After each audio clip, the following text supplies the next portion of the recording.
Hi అండి. ఈరోజు capsicum omelette ఏ విధంగా ప్రిపేర్ చేసుకోవాలో ఒకసారి ఈ వీడియోలో చూద్దామండి.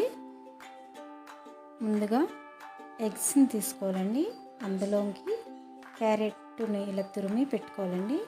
పచ్చిమిర్చిని కూడా ఉండండి ఇలా చిన్న చిన్న ముక్కలుగా కట్ చేసుకోవాలి. అల్లము వెల్లుల్లి గడ్డను కూడా అలాగే కట్ చేసుకొని ఉంచుకోండి. పక్కనే కొద్దిగా కొత్తిమీర, కొంచెం కరివేపాకు తీసుకోండి. ఇలా ముక్కల్లా చేసుకోండి. టమాటాను కూడా చిన్న చిన్న ముక్కలుగా కట్ చేసి పెట్టుకోండి. ఉల్లిపాయను కూడా చిన్న చిన్న ముక్కలుగా కట్ చేసి పెట్టుకోవాలండి. క్యాప్సికమ్ని ఈ విధంగా కట్ చేసుకొని ఉంచుకోండి.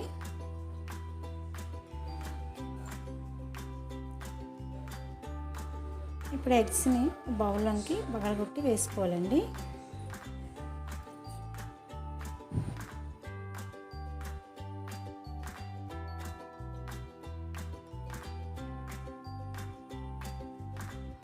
వాటిని మిక్స్ చేసుకోండి. అలాగా ఈ విధంగా కలుపుకోండి.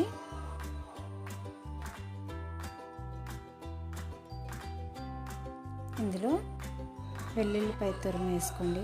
ఒక హాఫ్ టీ స్పూను, అల్లం కూడా పావు టీ స్పూన్ వేసుకోండి. పచ్చిమిర్చిని ఒక 1 స్పూన్ వేసుకోవాలండి. క్యారెట్ తురుము ఒక 1 స్పూన్ వేసుకోండి. ఆనియన్స్ని ఒక 2 స్పూన్స్ వేసుకోండి. టమాటాని ఇలా చిన్న చిన్న ముక్కలుగా కట్ చేసుకొని ఒక 1 స్పూన్ వేసుకోండి. కొత్తిమీర తురుము, కరివేపాకు,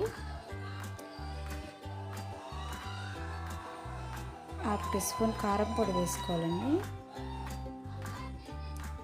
ఒక పావు టీ స్పూన్ పసుపు వేసుకోండి. పావు టీ స్పూన్ సాల్ట్ వేసుకోండి. ఇలాగా కలుపుకోవాలండి. మిక్స్ చేసుకోవాలి. బాగా అంతా కలిసేటట్టుగా మిక్స్ చేసుకోండి. ఒక 1 మినిట్ చూడండి. ఈ విధంగా కలుపుకొని పెట్టుకోండి.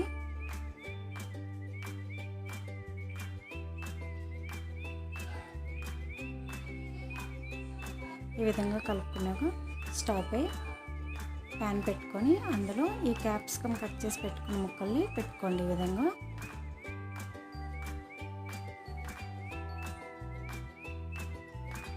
అందులో ఇలా ఆయిల్ కొద్దిగా వేసుకోవాలండి. ఫస్ట్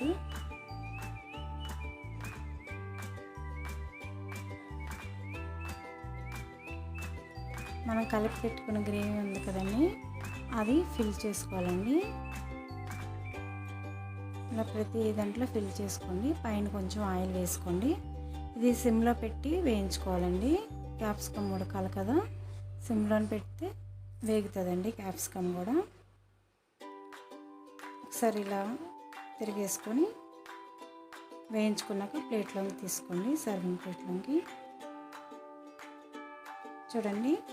రెడీ అయిపోయింది క్యాప్సికమ్ ఆమ్లెట్. పైన కొంచెం క్యారెట్ తురుము, కొత్తిమీరని జల్లుకోండి. Thank you.